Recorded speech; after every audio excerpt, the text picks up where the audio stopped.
Now, one of the things that transformed my life as a child was literacy challenges. I participated in a lot from middle school all the way to high school. And the thing about them is the process, the topics they pick, how you are able to research them, learn so much about people who have done things within that space before you even craft your own. Obviously, the prize is great. When you walk away with some money, it helps. But every child should be able to participate in a competition like that. And City FM's Literacy Challenge is back this year. You're going to get 10,000 Ghana cedis. And all the JHS student has to do is see themselves as the next flag bearer of the country. Think of what your manifesto will be. Manifestos are projections. Unfortunately, some of the political parties make these projections. They're not able to meet them. But what would your manifesto be if you could fix this country in 600 words or less? Let us know what it is. Of course, you need the permission of your parents and guardian, but it's important for us to hear from children because their thoughts and the way that they see how we are handling this nation, the things they will do differently, we're all going to die and leave it for them to take over. So if you have a GHS student in your home, you want to grab them. If they're in school right now, you want to pay attention and tell them all about it. I have our programs manager, Jessica Oparisafo, here with me to tell us more about it. Good morning, Jess. Hey, you look amazing today. I really like the look. Shout outs to Pearl, yeah, makeup artist, Pearl. Polished by Pearl on Instagram. How are you? I'm good. I'm super. I'm actually great. It's a new week. Yeah. Totally excited, really pumped. I mean, we're thankful for life. Yeah. Tell us about the literacy challenge. I mean, you've pretty much nailed it. But this is a challenge that City FM has been embarking on for a couple of years now. It first started with our Right Away contest. And then it segued into this, which is a little bigger than just sending in an entry. So like you rightly said, there are going to be 3 levels this year. Nice. Okay. First one is to send in that entry, and I'll give you details shortly or reiterate some of the things you already mentioned. And then the second level is an aptitude test for people who make it beyond level 1. Okay. And then the third level will be a quiz competition. So like you rightly said, 10,000 cedis up for grabs. That's a lot of money. Let's yeah, just hold on. No, I'm Especially looking for after 10K. the COVID time. Yeah, know what in I can do with bank, 10K. I can't find. So, I mean, for me, I'm thinking if you're in JHS and you have 10,000 because you participated in a literacy contest, that's a good place to start. And so that's essentially what this year's, contest is going to be like. 3 levels, engaging on every single front, and an ultimate winner, the best overall JHS student in Ghana. So what do they have to do specifically? It's very simple. Send in an entry with the following, by answering the following question. As an aspiring presidential candidate, in not more than 600 words, write a convincing manifesto speech that is intended to fix the country and restore hope in political governance. Now, this is... Why this topic? I mean, why not this topic? We've been talking about fixing the country for weeks. Yeah. It's been trending every single day since the first hashtag popped up on Twitter. And the voices of the future leaders are not captured Yes, in nobody knows what the kids are thinking. Are they even thinking anything at all? And sometimes children bring some innocence, yet very much like importance to the conversation. Because for them, the solutions sometimes can be very simple. And we're busy overthinking the whole thing. Overthinking it. So it'll be very interesting to see what the JHS students have to say about this, where their thoughts are at, and whether they even feel like there's a need to fix the country. So I'm really, really excited, and I wait in anticipation to see and read some of these entries that do come through, because I don't know what they're going to say, but I'm eager to hear them. So that's level 1. Okay. However, I must say that there are a few things that you absolutely need to tick off the box. Please let us know. So that, your entry actually goes through. For starters, it must not be less than 600 words. The script must be in your own handwriting. Okay. So it must be less than 600 words. It can be over 600. No, it must not be less than 600. So you can it has go to be above 600 and over. Oh, nice. So you can write as much as you want. That's right. Nice. Okay. And then it has to be handwritten. Now, this is very deliberate. We don't want people to email them in. We don't, because, sometimes you also want to see if a child actually wrote it. Thank you. Yeah. Right. And then the script has to be endorsed by a parent or guardian. Okay. So it could be just, a signature. We want contact details on there as well. And it can also be endorsed by a teacher. Nice. Okay.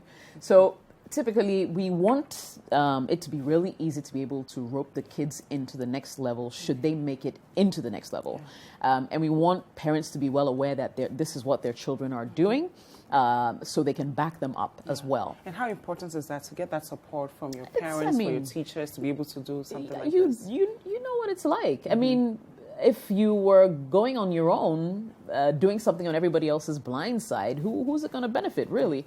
When you can get the support from people around you. You know, just bounce off ideas of daddy, bounce off ideas of mom, like, oh, mom, you know, I think, you know, and let them, you know, share with you their side of the story as well. So I think, you know, just bringing your little community along with you, as someone who's going to be participating in this contest is also really critical. It would help you go far. Plus, you know, you get all the support you need right from the beginning.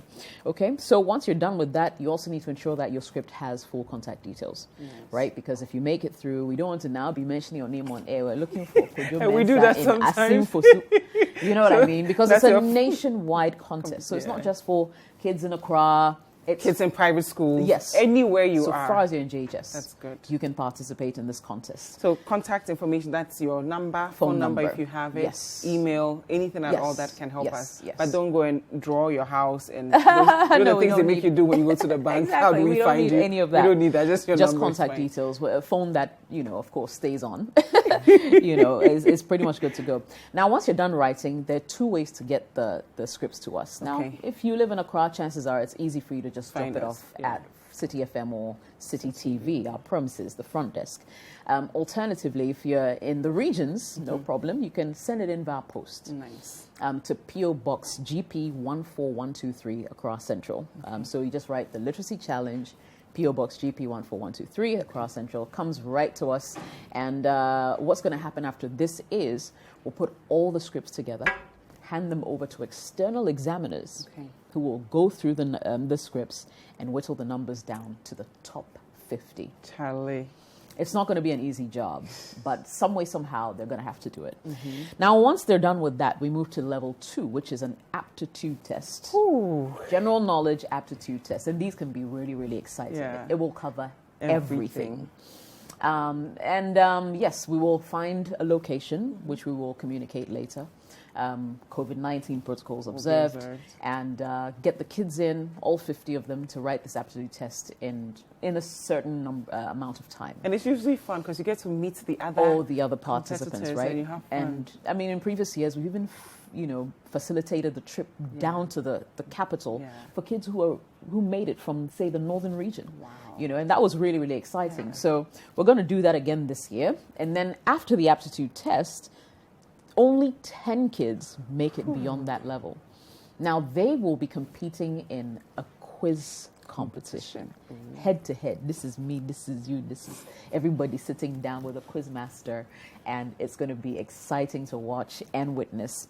And then after that, of course, there'll be only one winner. To take home the grand prize. That's right. 10,000 Ghana cedis. Now, just beyond the money, because we are adults, so we're always excited about the money.